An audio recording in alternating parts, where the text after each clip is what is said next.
جو لوگ اللہ پر ایمان لائیں، کہیں کہ ہمارا رب اللہ ہے، پھر اس پر جم جائیں، ان پر فرشتوں کا نزول ہوتا ہے۔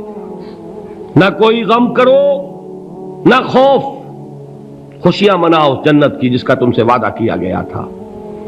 اللہ کی ربوبیت پر اطمینان جب انسان کو ہو جاتا، میرا رب اللہ ہے، ربی اللہ، انسان کے لیے نہ کوئی کھٹکا، نہ کوئی خطرہ، نہ کوئی خوف، نہ کوئی حزن۔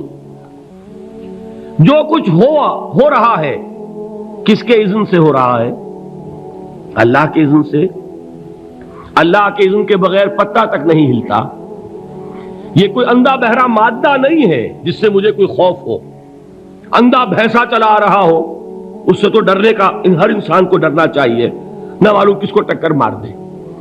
لیکن نہیں، اس کائنات کو چلانے والا ایک سمیع و بصیر خدا ہے، وہ جو میرا دوست ہے، میرا ولی ہے۔ اللہ ولی الذین آمنوا یخرجہم من الظلمات الی النور۔ اللہ اہل ایمان کا ولی ہے، ساتھی ہے، پشت پناہ ہے، مددگار ہے، حمایتی ہے۔ بتائیے جسے یقین ہو جائے کہ اللہ میرا مددگار، اللہ میرا محافظ، اللہ میرا پشت پناہ، اللہ میرا حمایتی، اس کے لیے کوئی خوف ہوگا؟ اس سے کوئی ڈر ہوگا؟ میں مثال دیا کرتا ہوں ایک بہت سادہ، پنجاب کے دیہات کی۔ تو بڑا چودھری ہے اور کوئی غریب کسان ہے۔ اس غریب کسان کے جانوروں کو ہر وقت اندیشہ ہوگا چوری کا، کوئی میری بھینس کھول کر نہ لے جائے، کوئی میرا بیل کھول کر نہ لے جائے۔ لیکن جس کے بارے میں یہ سب کو معلوم ہو کہ وہ جو بڑا چودھری ہے وہ اس کا دوست ہے، اس کی بچیا کو کوئی خوف ہوگا؟ اس کی بھینس پر کوئی ہاتھ ڈالے گا؟ اسے کوئی اندیشہ ہوگا؟ نہیں۔ کیوں؟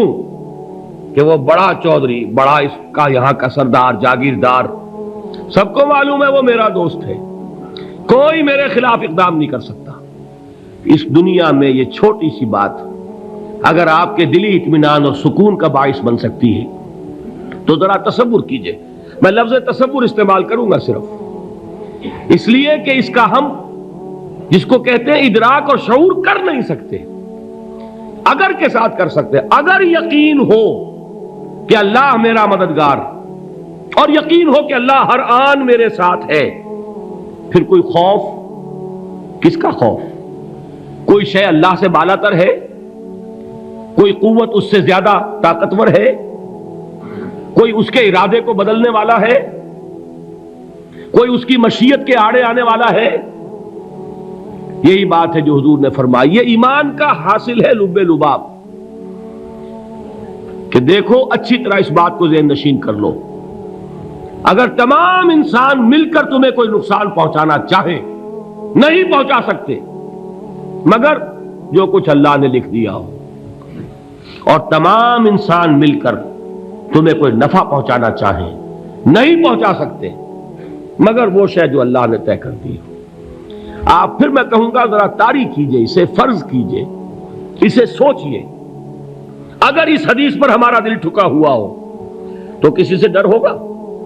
یہ مجھے نقصان نہ پہنچا دے، یہ میری رپورٹ خراب نہ کر دے، یہ میری انکریمنٹ نہ رکوا دے، یہ میرا یہ نہ بگاڑ دے، یہ میرا یہ نقصان نہ پہنچا دے۔ اس کا ڈر، اس کا ڈر، اس کا خوف، اس کی خوشامد، اس کے لیے جا کر طرح طرح سے اپنی عزت نفس کو ذلیل کروانا اس کے سامنے، یہ سب کچھ کیوں کرتا ہے انسان؟ جب سمجھتا ہے کہ اس کے ہاتھ میں میرا کوئی نفع ہے، اس کے ہاتھ میں میرے لیے کوئی ضرر ہے، یہ مجھے کوئی گزن پہنچا سکتا ہے، یہ مجھے کوئی نقصان پہنچا سکتا ہے، یہ میرا کوئی کام بنا سکتا ہے، یہ میری کوئی ضرورت پوری کر سکتا ہے، اسی کا نام شرک ہے۔ جہاں آپ نے یہ سمجھا کہ غیر اللہ کے اندر کوئی طاقت موجود ہے، وہی شرک ہے۔ بتوں سے تجھ کو امیدیں، خدا سے نومیدی، مجھے بتا تو صحیح اور کافری کیا ہے؟ شرک تو یہ ہے۔ جس پر بھی تمہیں یہ خیال ہے، کلمہ ہے یہ کلمہ سوم، لا حول ولا قوت الا باللہ، ذرا اس پر دل کو کبھی اگر آپ تصور کریں، پھر فرض کریں، دل ٹھک جائے، اس پر کوئی طاقت نہیں۔ یہی بات تھی جو شیخ عبد القادر جیلانی رحمۃ اللہ علیہ نے اپنی وصیت میں اپنے بچے سے کہی. 11ویں دینے والے ہیں، لیکن حضرت شیخ عبد القادر جیلانی کی وصیت اور تعلیمات کو کتنے لوگ ہیں کہ جانتے ہو؟ یہ جن مقامات تک پہنچے ہیں وہ کس چیز کی بدولت پہنچے؟ انہوں نے جو پیغام دیا وہ کیا تھا؟ اے میرے بچے، جس طریقے سے قرآن مجید میں حضرت لقمان کی نصیحتیں جو ہے نقل کر دی گئی ہیں، میں یہ عرض کروں گا بالفرض اگر قرآن حضرت عبد القادر جیلانی کے بعد نازل ہوا ہوتا تو شیخ عبد القادر کی یہ نصیحتیں بھی قرآن میں درج ہوتی. اتنی اونچی نصیحتیں ہیں. اے میرے بچے، اس حقیقت کو ذہن نشین کر لے، لا فاعل فی الحقیقت ولا مؤثر الا اللہ. اس کائنات میں نہ کوئی فاعل حقیقی ہے نہ مؤثر حقیقی ہے سوائے اللہ کے.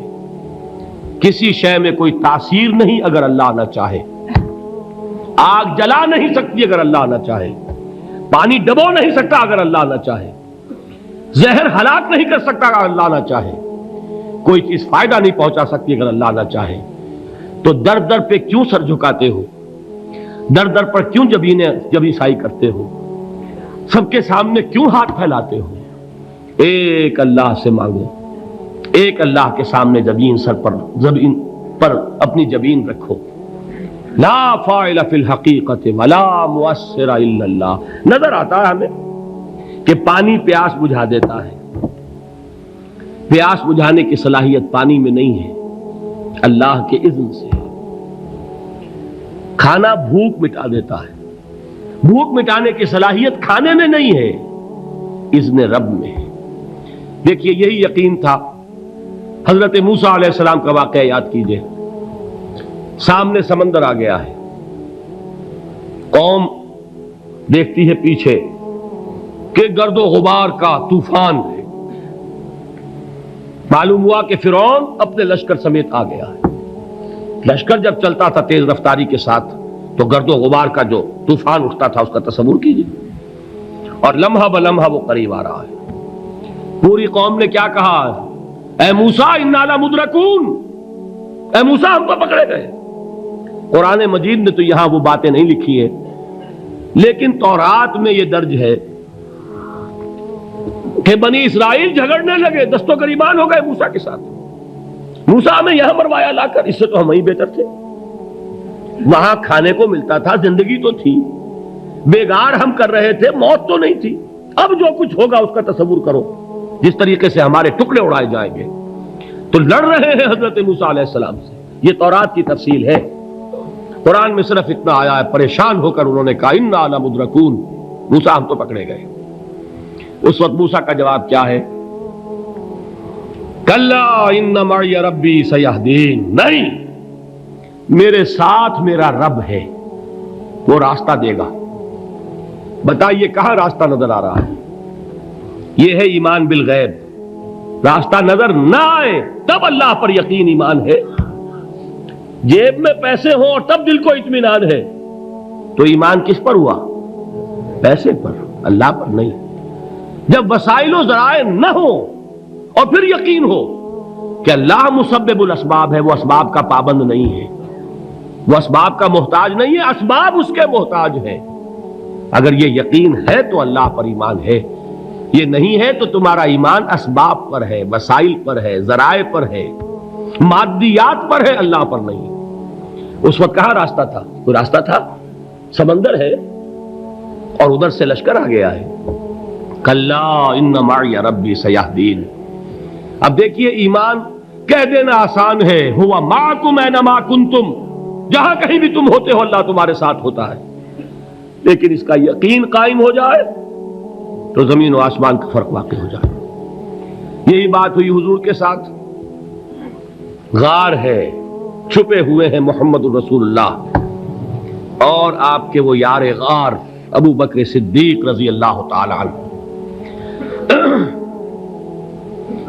اقبال نے حضرت ابو بکر کی شان میں چند اشعار کہے صرف، لیکن واقعہ یہ ہے کہ بھاری بھاری نظموں پر اور قصیدوں پر بھاری ہے.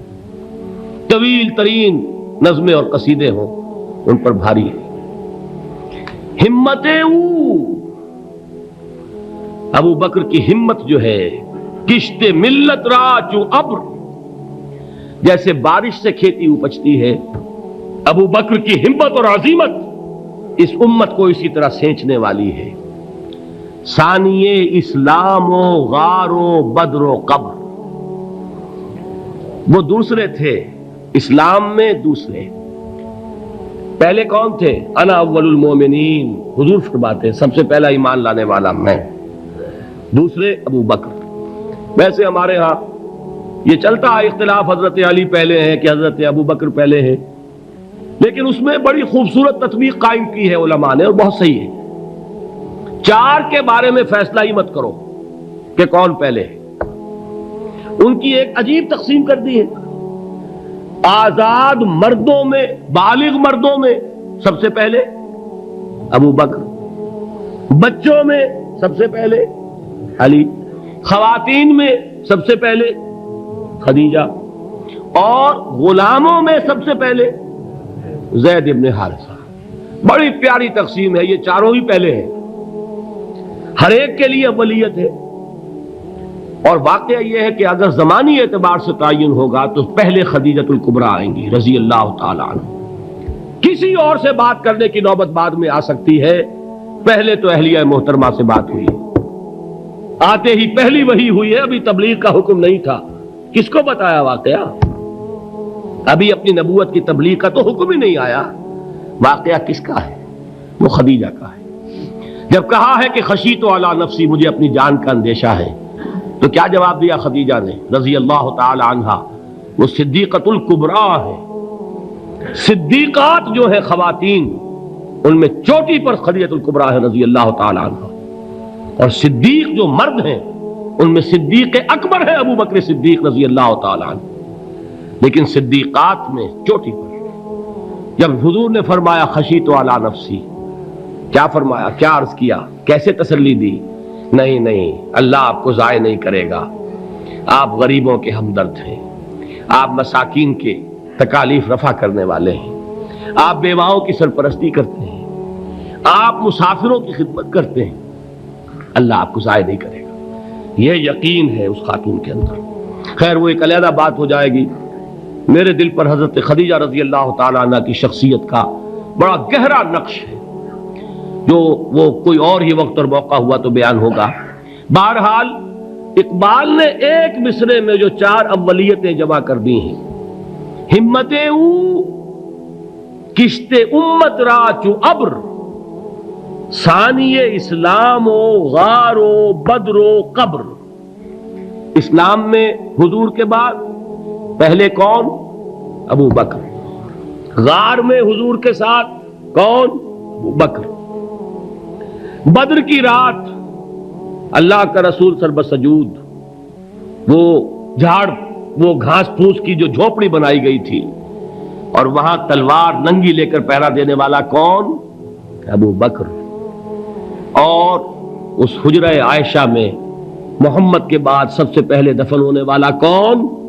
ابو بکر رضی اللہ تعالی عنہ صلی اللہ علیہ وسلم۔ وہ جو معاملہ میں سنا رہا تھا غار ثور کا، حضرت ابو بکر بھی حضور کے خیال سے لرز گئے ہیں۔